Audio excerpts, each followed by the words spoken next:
चलिए अपन अब बात कर लेते हैं रीडिस्ट्रीब्यूशन ऑफ चार्जेस के बारे में। तो हमारी हेडिंग होगी रीडिस्ट्रीब्यूशन ऑफ चार्जेस, ये हमारी हेडिंग है। अब रीडिस्ट्रीब्यूशन ऑफ चार्जेस में आप ध्यान से समझिएगा चीज़ों को, ठीक है। जैसे होता क्या है कि ये एक स्फेरिकल कैपेसिटर है और ये दूसरा है, ठीक है। हम इसका रेडियस ले लेते हैं R1 और इसका रेडियस ले लेते हैं R2, ठीक है।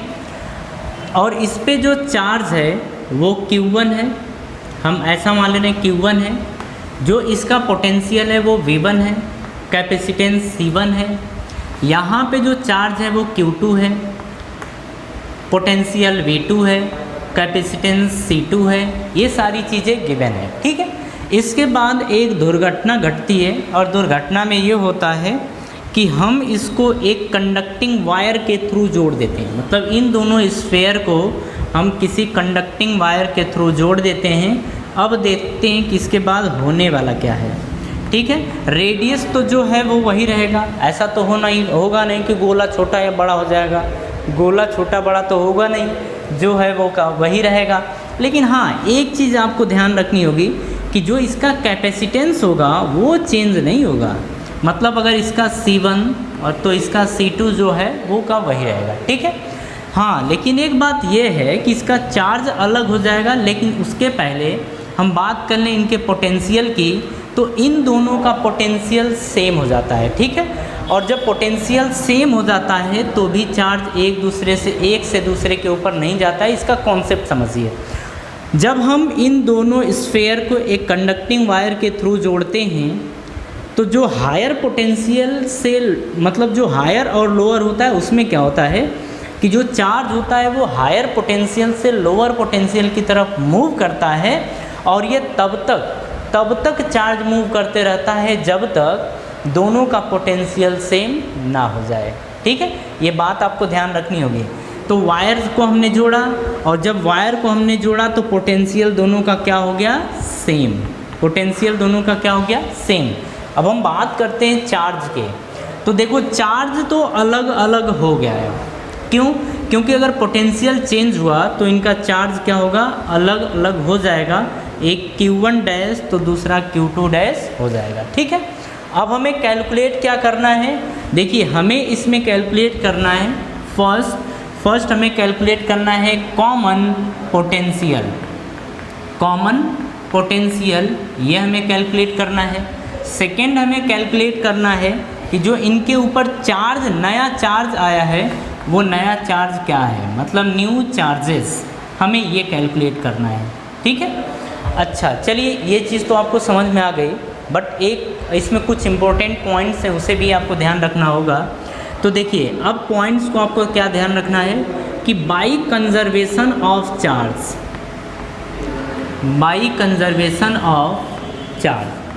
मतलब चार्ज कंजर्वेशन के अकॉर्डिंग देखो होता क्या है कि जो इनके चार्जेस का सम है, मतलब जो Q1 प्लस Q2 है वो बराबर होता है इन दोनों के चार्जेस के सम के। मतलब Q1 dash plus Q2 dash के बराबर होता है, मतलब इन दोनों के सम के बराबर होता है। तो ये बात आपको ध्यान रखनी पड़ेगी, ठीक है। तो ये आप ध्यान रखेंगे कि चार्ज कंजर्वेशन के अकॉर्डिंग ये दोनों स्फेयर के चार्जेस का सम आपस में बराबर होता है, ठीक है। चलो, इसके बाद अपन बात कर लेते हैं कॉमन पोटेंशियल के बारे में, ठीक है। कॉमन पोटेंशियल क्या होगा, तो हम इसमें अब क्या करते हैं कि थोड़ा मिटाते हैं यार, जगह कम दिख रही है ना, तो इसे हम इरेज कर दे रहे हैं। और देखो, एक चीज़ और ध्यान रखो आप, अगर इसके पोटेंशियल की बात करें या इसके चार्ज की बात करें तो Q1 बराबर हो जाएगा C1V1। Q1 is equals to C1V1, क्योंकि Q is equals to CV होता है, बिल्कुल होता है।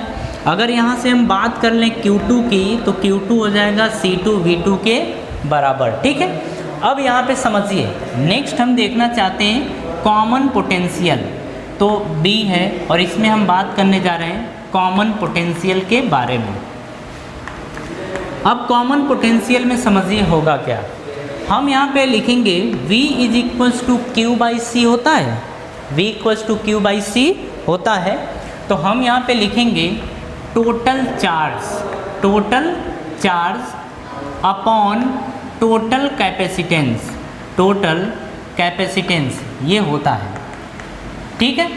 अब देखिए टोटल चार्ज की बात करें तो इनका टोटल चार्ज कितना है, टोटल चार्ज है Q1 dash plus Q2 dash के बराबर अपॉन, अगर हम टोटल कैपेसिटेंस की बात करें तो C1 प्लस C2, क्योंकि इसका कैपेसिटेंस C1 और इसका C2 है तो ये आ जाएगा C1 प्लस C2 के बराबर, ठीक है, ये आ जाएगा। लेकिन हाँ एक चीज़ ध्यान रखिए कि Q1 dash plus Q2 dash के प्लेस पे क्या अपन Q1 प्लस Q2 पुट कर सकते हैं, बिल्कुल कर सकते हैं। तो हम यहाँ से लिखेंगे Q1 plus Q2 upon C1 plus C2, बात समझ में आई, और यही आ गया कॉमन पोटेंशियल, ठीक है। अच्छा इसको क्या दूसरे तरीके से भी लिखा जा सकता है, बिल्कुल। तो देखो अपन इसके प्लेस पे और भी क्या लिख सकते हैं उसे देख लेते हैं। तो ये है Q1 plus Q2 upon C1 plus C2 के प्लेस पे अपन R1 प्लस R2 भी लिख सकते हैं, ठीक है, ये अपन कर सकते हैं। अब आगे देखते हैं